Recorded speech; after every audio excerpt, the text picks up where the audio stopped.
people out there that have had credit card hacked, maybe purchased equipment that you didn't realize you even purchased because somebody else purchased it for you. So in any case, this topic of cybersecurity is, I think, one that is important. And as I'm going through code panel information with regard to the 2023 version of the National Electrical Code, I thought, what a great opportunity, what better opportunity than to sit down and talk to everybody out there about cybersecurity and how it relates to us from an electrical industry perspective. And then I want to share with you some public inputs that have been made that the National Electrical Code making panels will be reviewing as we move into the public input or first draft meetings of the National Electrical Code around this topic.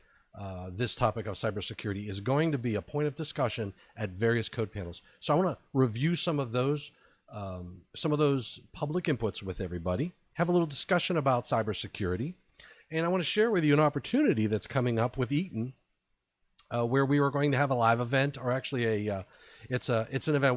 I'm going to walk you through what this event is. There are CEU credits available for it, and I want to help you understand the relevance of this, because again, this is something that's being reviewed from a National Electrical Code perspective that could impact your business. And even if it's not a requirement in the National Electrical Code, it's something you need to be thinking about from a security perspective in your plants or in your electrical power distribution systems. So let's just talk a little bit about this thing we call cybersecurity. All right. So let's do this. And you know how this 15-minute Tech Talk works, right? I'm going to put 15 minutes on the clock, and I'm going to put 15 minutes. Well, 15 minutes. Take that 15 minutes off. Jeez. So we're going to put 15 minutes on this clock over here, and I'm going to probably end before 15 minutes, but I'm going to get across a quick discussion around this topic of cybersecurity, review some public inputs with you, and we're going to do that all in 15 minutes starting right now. Okay, 15 minutes on the clock. When we think about cybersecurity, you know, we all have this personal, just on our personal accounts. We've received the phone calls about our car insurance that's about to expire. How about the emails that we think come from your credit card company saying your balance is due, you need to pay your bill, or you need to confirm because we had a hack and we just want to make sure, we want to let you know about it and you should change your password, right? All of these things can be logged into things called to cybersecurity around phishing or malware, where you get that email that says it looks like it came from me or somebody else you know, and it says, hey, click on the attached, I found this image of you, or I found this report you might be interested in, and you double click on it, and the next thing you know, phase 3, ransomware, right? Next thing you know, you're getting a phone call from somebody, you can't get your data, and they say, well, if you want access to your data, we'll give you the code, but you need to send us X amount of dollars. All of this stuff is related to cybersecurity. And we take steps. I mean, on our personal computers, I'm sure if you have a home computer, you probably have some sort of software on there that's doing your police work to make sure that you don't get malware installed and people aren't hacking into your system. So we have these lines of defense personally with our credit cards and things of that nature, and our accounts online. But we have to think about also our power distribution systems at work. I mean, there are examples after example where systems that were held for ransom, right? We hear that in the news, and if you just search online cybersecurity, you'll come to know very quickly that this is a real threat to our infrastructure, our power distribution system infrastructure. And You have examples like the ransomware holding data hostage in 2 German hospitals. Um, and there's you think about the grid on our power distribution system. If someone were to be able to access the controls on the power distribution system, they can wreak a lot of havoc within our communities, within the United States or abroad. Being able to control the power, whether it's on or off.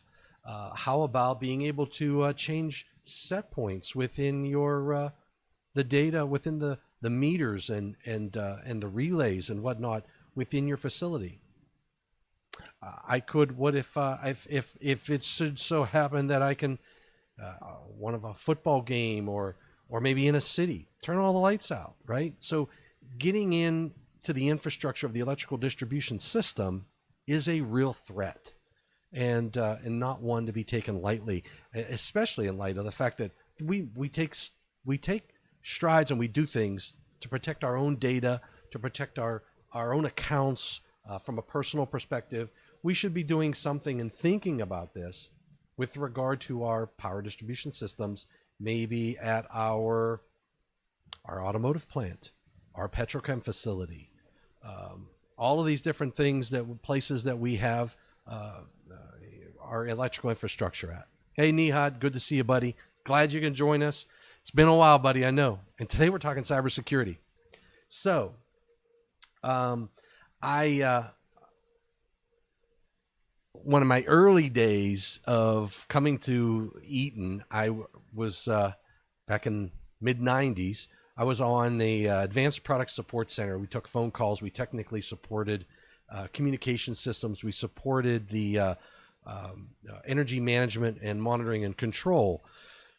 Well, when you look at power distribution systems like what you see here, and there's this little cubicle right here, right there, and that has a computer or a couple computers in it, and they're communicating with this power distribution system. In case here, we've got a switch yard, but we've got a couple buildings and structures here that whoever is sitting at this computer has a lot of access.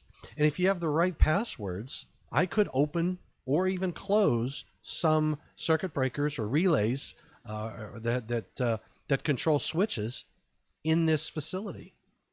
Think about it from railroad. I can remember Conway Yards here in the Pittsburgh area, big yard where a lot of trains come in and out. I was told at one point that the switching done at Conway Yards was done from North Carolina, right? Some miles and miles and miles away. They were able to move trains around, control the direction of the tracks. Just imagine if someone was able to hack in and change those tracks and cause a collision. So cybersecurity is a threat to our power distribution systems. We have SCADA systems. We have control. We get temperature. Yes, we get data. We get a lot of data, whether it be energy data, monitoring data, all this good stuff. We could pull a lot of information out of the power distribution system so that we can use it for, say, energy billing and things of that nature. But there are controls, abilities to send messages out to a device and have it change state. All of these things we got to think about, and who has access to that can really leave you possibly vulnerable. Now, this is an example. We have software. Everybody has software these days that can pictorially represent your power distribution system. I can show you what breakers are open, what breakers are closed. I can show you the power flow. I can do a lot of things for you, telling you a lot of information to help you understand where equipment is. And from an electrical safety perspective, think about 70E and the electrical worker getting out of the arc flash zone. What about the ability to be able to say, look, I'm going to open that switch right here from my computer. Heck, I can open that switch in a plant halfway across the world right here from my computer with the right passwords, and being able to remote tunnel into your side of the firewalls. And then I can exercise a piece of equipment. You can listen to it open and then say, okay, now let's suit up and just basically verify absence of voltage. And we even have products that'll do that for you remotely as well. So I can really affect worker safety. Leveraging this great thing of technology, I could basically put apps on my phone to be able to do some of this stuff. But security is critical. And the National Electrical Code is starting to recognize that. There are standards out there from UL, IEC, NIST, NERC. There's a lot of places, a lot of standardization around this, and Eaton is right there at the heart of it, which is really cool. To have guys like Max Wandera and others be engaged with that. Now I want to talk a little bit about the public inputs around the National Electrical Code, and to do that, I need to call up the right thing. So the way I look at it right now, based upon what I've been able to accumulate in looking, I see 1, 2, 3, 4, 5, 6, 7, 8, 9, 10, approximately 10 public inputs related to cybersecurity, and I just want to talk about a few of those right now. So this is the 2023 code cycle. So the National Electrical Code, NEC 2023, is in the public input phase. We're coming up on our first draft meetings. So what you have going on right now are a lot of task groups going on. I sit on code making panels 2 and 10. So as part of my task group work, I've got to review every public input, try to figure out what is grouped with what, and then combine those together and hopefully guide our discussions at the code panel to make sure that we, if we make one vote, we can probably hit 4 or 5 public inputs with that one vote. So awesome. So I'm just going to minimize some things here so that I can effectively get you guys and gals out there a little picture into these public inputs. So the first one we'll take a look at is, drum roll please, this is going to be in Section 110. Now remember, in the National Electrical Code, Section 110 applies generally, so to all electrical installations. So if I look at this requirement, and I'm going to get this so that I can show this to you. I'm going to move this a little bit up here. I'll make this a little larger. So 110.29, this is an electrical installation in other than dwelling units that is connected to a communication network and permitted to control any portion of the premises electrical system shall comply with 1 and 2. And 1 says a cybersecurity assessment shall be conducted on the connected system to determine vulnerabilities to cyber attacks. And the option 2, and remember, it says shall comply with 1 and 2, so you got to do them both.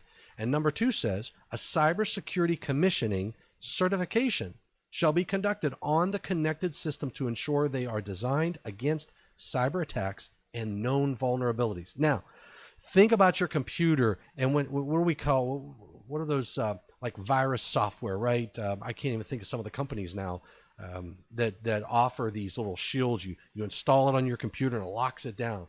And then what you have to do is the way they make money is they let you download the software and then they say, listen, we're going to continuously update that software. Why? Because criminals are finding more and more ways to get to your stuff, right? And the moment you think you got it licked, the next thing they do is they come out with another way to go around you or go around your fixes and bugs. So we're constantly have to upgrade and keep your software on your computers up to date so that you can fight these attacks from malware, etc. Now, they've offered here that that documentation of the assessment and certification shall be made available to those authorized to inspect or operate and maintain the system. So what they're trying to do is say, look, you need to evaluate. If you're going to connect something to a communication network that's going to be out there, even if you say, well, this is on my side of the LAN, the local area network, a lot of times it's not what comes through the firewall that you have to think about. It's your employees who get that email that make it through the firewall and double clicked on something. Okay, now I'm on this side of the firewall and I just executed a program that's going to find its way to other parts of my system. And if I have access to being able to control power distribution system because I have access or I have passwords for that control system, they have ways to work their way and work their magic to get more control and more control of your system. So what this submitter, I'm not sure who it was, but they also provided water treatment plant hit by cyber attack. So these are examples. So in any good public input, the substantiation is critical. You may not get the exact words up here in the requirement, but the code making panel is not going to give you any time of day if you don't have good substantiation. Now, in this case, this proposer gave examples: water treatment plant hit by a cyber attack, cybersecurity protection for our schools, hackers force water utilities to sink or swim. These are examples. State of cyber attacks in hospital emergency management. Imagine having your data in a hospital held hostage while you're trying to keep people alive, while you're trying to process people coming into the emergency room and you don't have access. You're left very vulnerable, and the sky's the limit on what that cyber criminal is going to be able to get off of you. So and there's another reference here too. So they provided a substantiation. They gave, look at this data. This is from Keith, my buddy Keith Waters from Schneider Electric. This is 71% of data breaches were financially motivated and 25% were motivated by espionage. Cybersecurity breaches have increased by 11% since 2018 and 67% since 2014. We're in a COVID world. We've got a lot of people with a lot of the times, and you think about us, just think about our personal, how much you've now, because you are stuck in the house, how much more are you leveraging your computer to do work? These people live to try to penetrate your defenses from a technical perspective. So they're constantly going at it. This is what they do on a daily basis. They don't need COVID to keep them in their basements or keep them in their house working on a computer, because that's what they're getting paid for, because it's financially motivated. IoT devices experience an average of 5,200 attacks per month. And the cost of a single data breach in the healthcare industry was $6.5 million. There's money in it. And when there's money in it, they are passionate about getting to you. So, and they come up with a lot of creative ways to do that. And look, there's, so Mr. Waters put in 5 different public inputs that is similar to this. And you'll notice they hit 517, which is healthcare, 700 emergency, 708 critical operation power systems. 708 went in the code. You know when 708 went in the code? After 911. They realized that we need, some of these power distribution systems have to be designed for attacks, for national security. That's why 708 exists. And we're not a better place to say you should be thinking about cybersecurity than in 708 for critical operation power systems, which is related to national security. So I think you know, I got to commend Keith for putting these public inputs in, and that is that's the first one I'd like to show you. Now let's take a look. I'm going to call up another one. Oh, it's over here. Let's call up another one. 3070. I believe this might be related to Keith as well. This is Article 517. 517 is healthcare. Okay, so healthcare facility electrical systems that are connected to a communication network and permitted to control any portion of the premises electrical system. Again, you have to have an assessment done, and you need a certification that says you had it reviewed for cyber attacks. Now, what the National Electrical Code can't do is tell you how often you need to be doing this later. So the next question out of your mouth should be, all right, Tom, this is during installation. How often? I mean, how often do you get updates to your computer software because of hackers? And it could be that a part of this cybersecurity world that, you know, virus protection and certain software applications that you should have installed and on a program to readily update. And there might be better ones versus not so better ones, right? So your knowledge in the cybersecurity world, you can't know everything. So you might be sitting there at your desk going, "This is crazy. How am I so?" I'm having a hard enough time just to make sure nobody gets my credit cards online and nobody's buying stuff from me that I don't know about. What else? How do I keep up on this? And that's where, or other organizations, there are people dedicated to cybersecurity. And what you're seeing now, I think, is manufacturers of electrical distribution equipment taking an interest in this because it's our equipment that's getting hacked. And who better to help you navigate those waters and making yourself impervious to this and understanding what the attacks are than the guys and gals who are making these products and getting them out there. We're seeing it firsthand. So we've got groups, and I'm sure Schneider, GE, Siemens, and others also have similar groups within their organizations that do nothing but focus on cybersecurity. And that is Max Wandera and his team in my group. Max has probably forgotten more about cybersecurity than most have remembered. I was remembering one NEMA meeting. In one NEMA meeting, these little things right here, USB stick. There was a presentation done, I believe it was NEMA, may have been another group, but there was a presentation done by a person who was very well versed. And he says, "You can download my presentation from this memory stick." And he passed it around the room. And he gets the stick, and everybody got a copy of that presentation. He gets the stick back, he puts his computer, and he starts telling pretty confidential, but not too risky, information without noting names of people who are sitting in the audience. Passwords, bank accounts. And you sit down and go, how did he know that?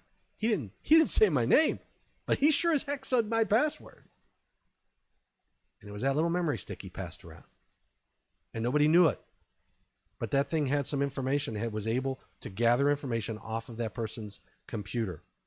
Plugging into an airport, plugging into USB ports with your phone.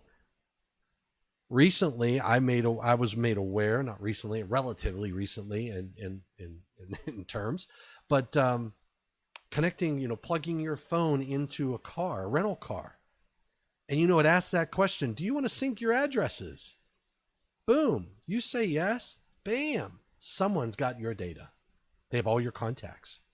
And if you had in your contacts, like at one point many years ago, I used to put my passwords into my contact in my my contact sheet. Until one day somebody said, "Oh, just, they gave me their phone and they said, "Oh, all you need to do is send me your V card." And I opened my V card. I'm like, "Well, I can't send you my V card. My V card has a lot of personal information in it." And I got an education at that point. You don't want to do that, Tom, because people can get that V card. So there's expertise out there. What I'm saying is there's expertise, and it can be readily accessible to you. All you got to do is ask. So here are the examples. So 670 industrial machinery, 3080 is 700.9. You're going to see similar language in each of these. This is 708. That's your critical operation power systems. And look, cybersecurity assessment. 708.8, cybersecurity commissioning certification. So you're seeing the same similar theme on all of these. Cybersecurity for network connected life safety equipment. All right, and there's an information node, ability to withstand unauthorized and malicious events. Again, this is John Kovacic from UL. Right, so this one is looking at saying, look, cybersecurity for network connected life safety equipment. If your life safety system is connected and somebody can remotely turn something on or off, you better put some shields up, right? Maybe there's a reason to not network that stuff if you don't have to. But if you do, you've got to be mindful. And then this is another one here. So this one is, I believe this one was done again. UL John Kovacic. Oh, here you go. In 240.6c, there is. You think about remote control capabilities, adjustable settings on circuit breakers. You can do that from the faceplate with a password. And in some cases, I can control and I can change the set points inside of a breaker from my computer. Heck, I could do that back in the 90s. When I first joined Eaton, we had Impact Series 3 software.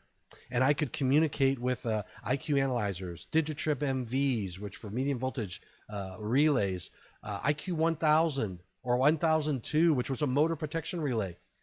I could communicate with our Digitrip chip units. This is in 1990s.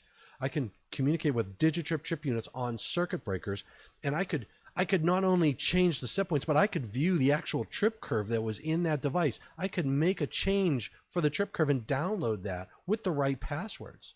Imagine if somebody had access to that, had my user IDs and passwords, or hacked into my computer and did that unbeknownst to me. That would be a concern. Now, there's two other ones I want to bring your awareness, raise your attention to, which these two were put in by Vince Saporita, which I think is really intriguing. He talks about electromagnetic pulse protection. He focused in on 445, and the other one he focused in on is 450. So transformers and generators, and saying we need to have protection against the effects of electromagnetic pulses. And again, and the reference is 709.7 for levels of electromagnetic pulse protection. So there's a couple other public inputs that I probably don't have access to or I didn't download yet. But the concept of I can cripple your power system by doing electromagnetic pulse is real. Okay, he puts a lot of examples of U.S. military systems that are already hardened against this, and there were other examples that he gave on electromagnetic pulse, and he actually thought about putting together an article associated with this, and he was seeking some help from the coordinating committee of the National Electrical Code for NFPA NEC 70, and they didn't bite on creating a task group associated with this, but Vince is out there working hard.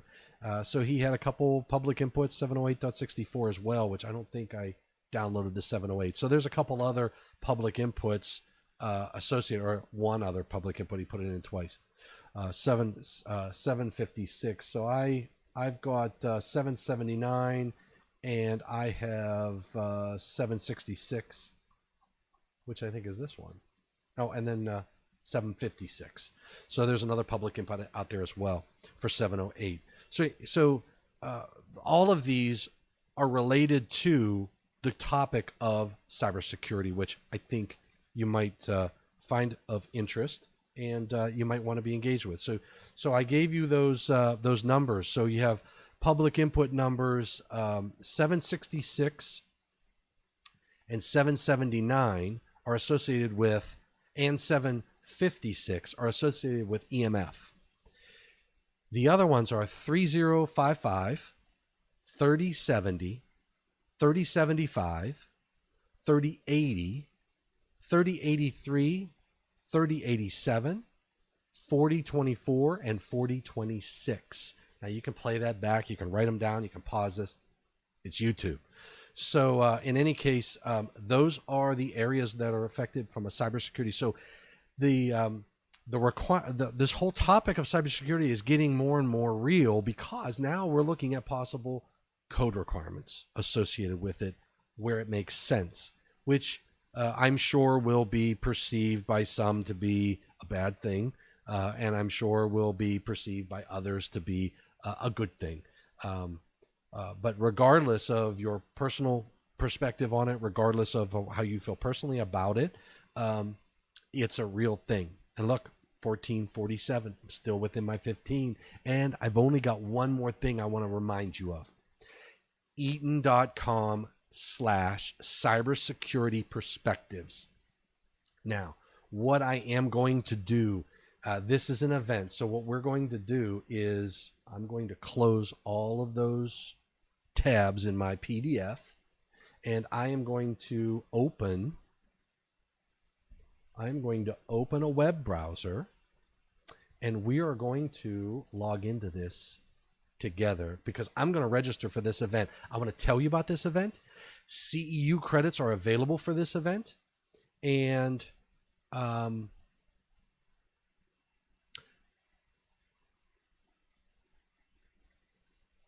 you know what? I'm looking at that 13 minutes. I'm thinking I went over. I'm looking at the clock. I'm like, wait a second. That clock doesn't look right. It says 13. It's going down. There's no way. I don't know, but I'm taking it. Taking any of that I can get. I got 13 minutes left. So I'm going to go to, let's do this. Let's do me and monitor one.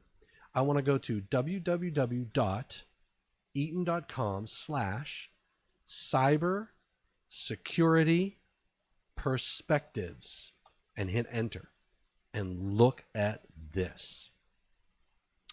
We have an on-demand classes and panel discussion. It's going to be on October 26th, so bookmark your calendar, and I want you to click this little thing here that's going to register, and I'm going to register. If you want to follow along and register yourself too, you can do that, but I'm going to register for this event because I want to definitely hear from Michael Rogowski and Aravind Yarlagada.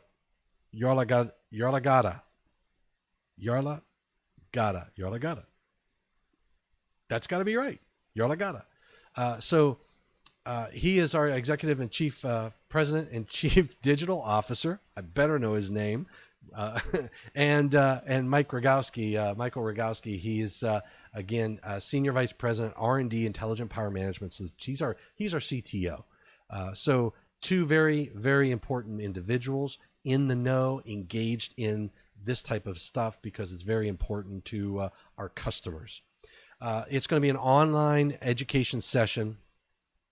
So it's an online education session, attending, and it's an on-demand thing. So the nice thing about this is it's an on-demand. You can watch it at your leisure.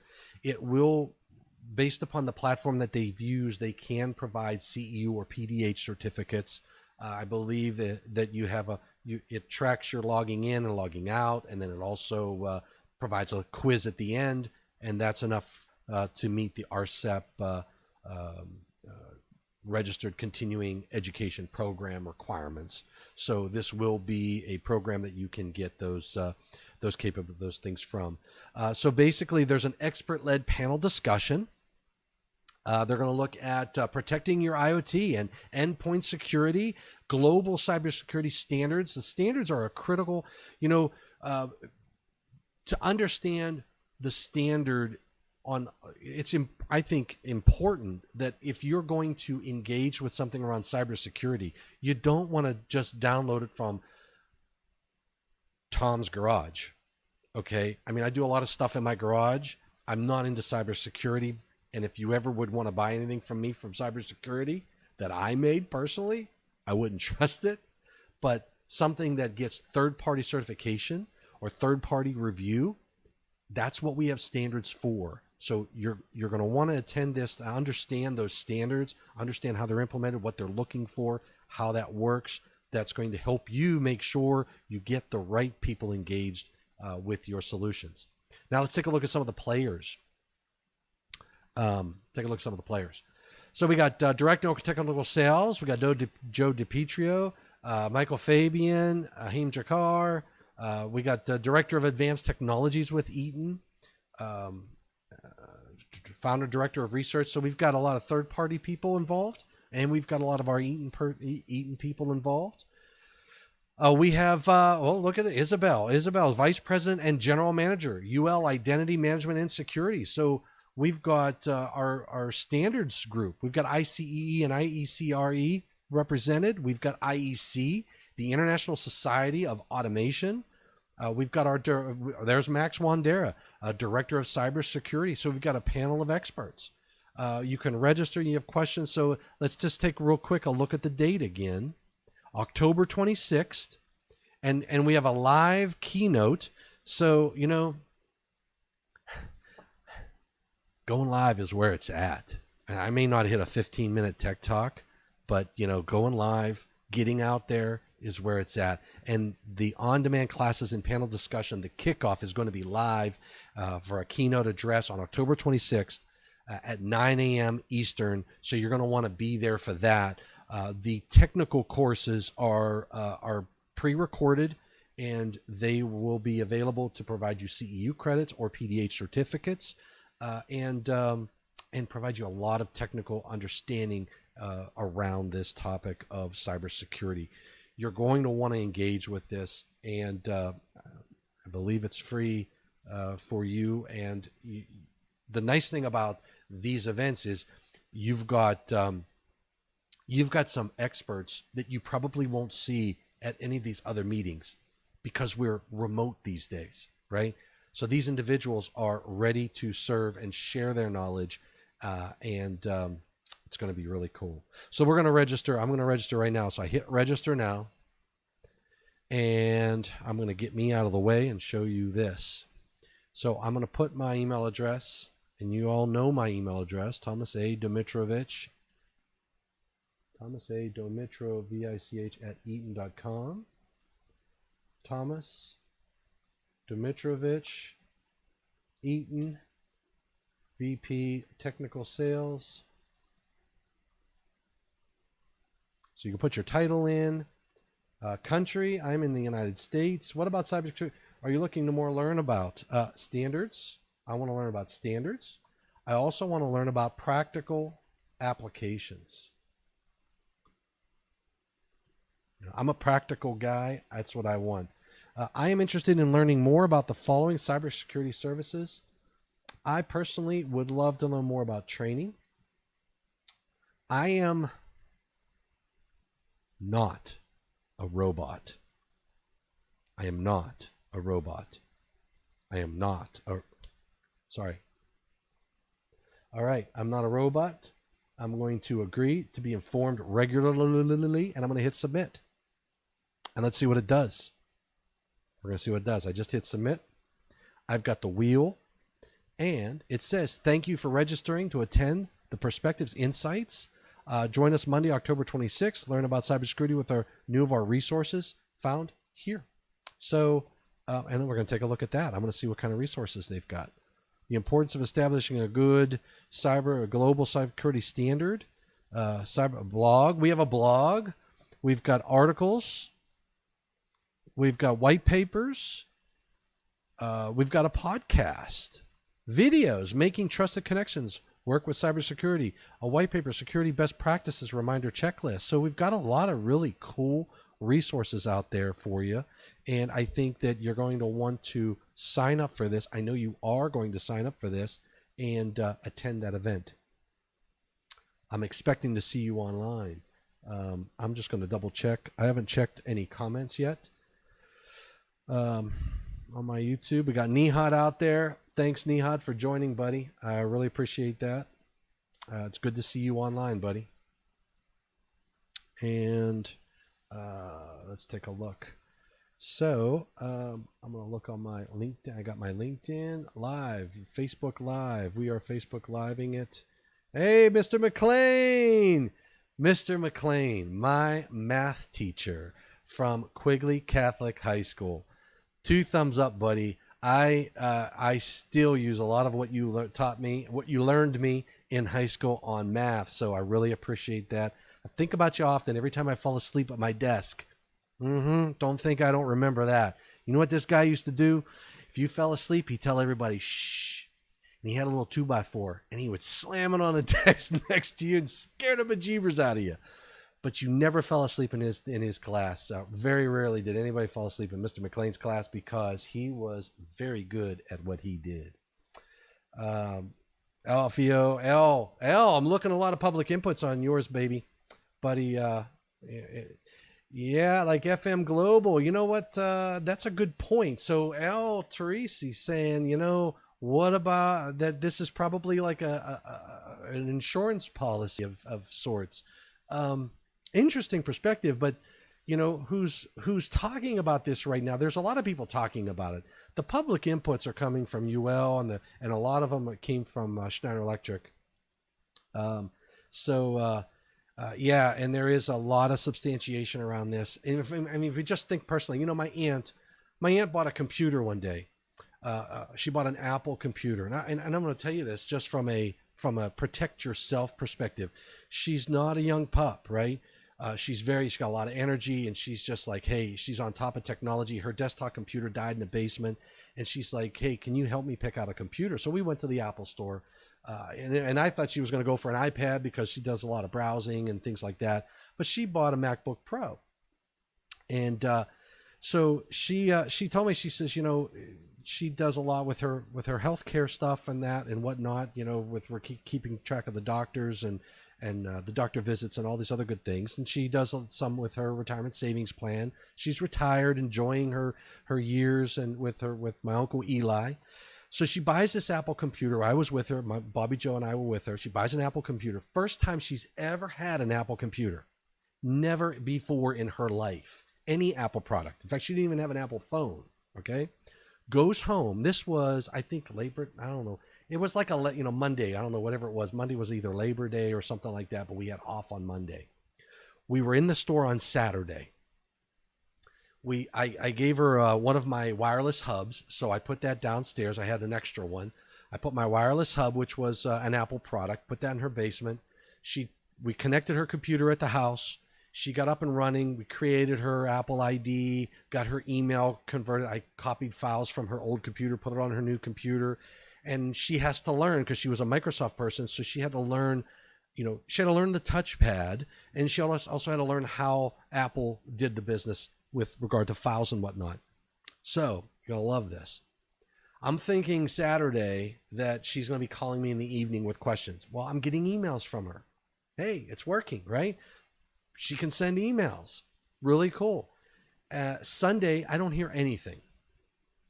I got a couple emails from her on Sunday, so I know she was online. She was working things. So Monday, she calls my wife, and Bobby Joe's answers the phone. Hey, Aunt Sophie, how's it going?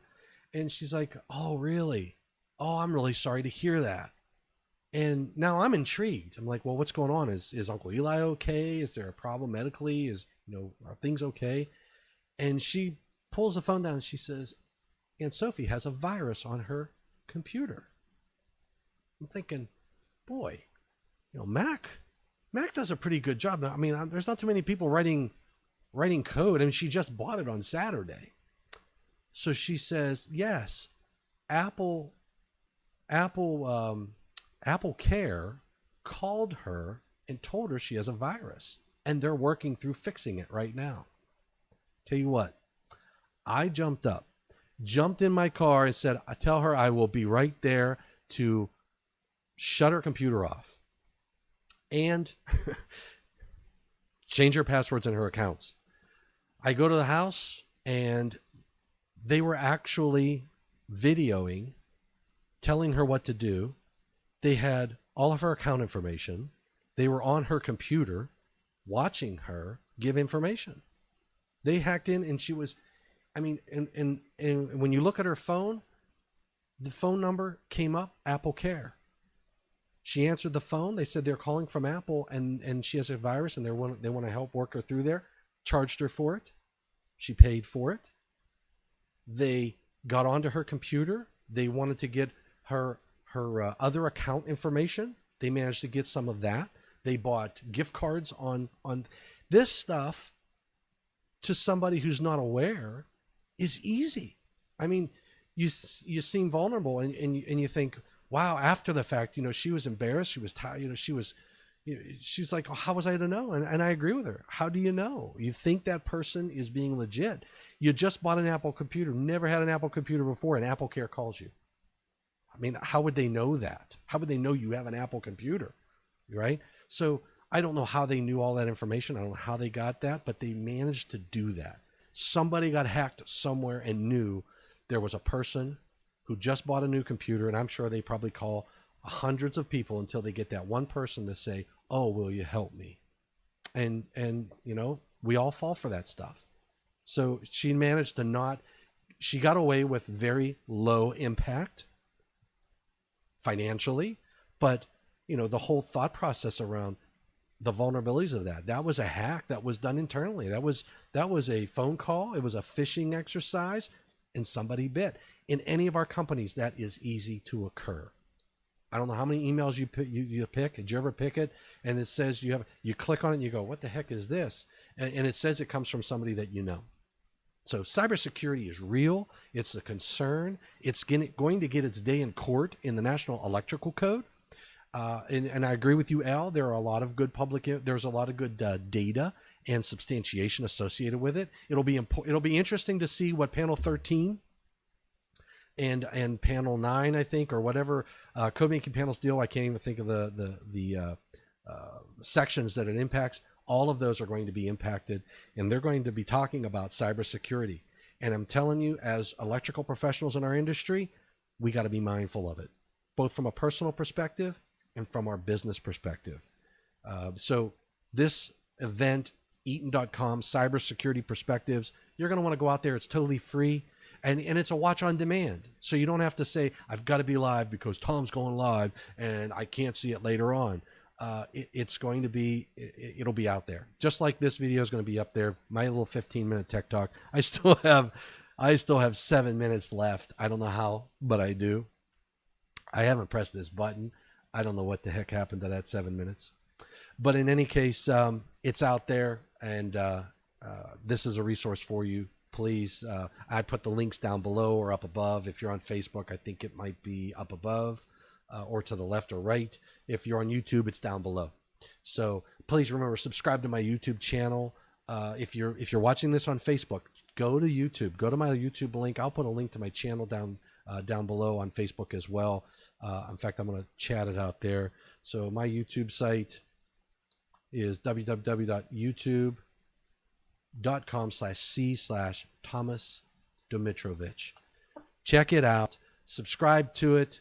I'm going to have more of this. I'm hoping to get some more topics around cybersecurity. And what I'm going to be doing, we're in the 2023 code cycle. So my thought process is I'm going to start sharing some public inputs and let you guys know what's going on. I sit on panel 10 and 2. I'm chairing a task group on panel 2. And everything from 210.1 and definitions up through 210.8. So I'm chairing that. There are other task groups going on for 210.12 and the remainder of panel 2. So myself, John McCamish, Alan Manchi, and Robert Osborne, I think, are the 4 task groups on panel 2. Panel 10, I'm participating. Jim Dollard's leading one, Alan Manchi's leading one, and somebody else is leading another one. David Williams is leading task group 3. I'm participating in all 3 of those task groups as well. So a lot of task groups work going on, and my thought process is I'm going to start maybe around 5 o'clock. I'm going to go live and just share a little bit of information to you with you on what's going on those code panels, things you need to be thinking about and looking. There are a lot of, I've been going down through these changes. There is some really good ideas out there. There's some scary ideas out there, but things that you might want to be involved with. So please check out my YouTube site, subscribe. I'm going to start going live now for these 15-minute, turned 30-minute, turned 1 hour tech talks around different topics. So stay tuned for all of that.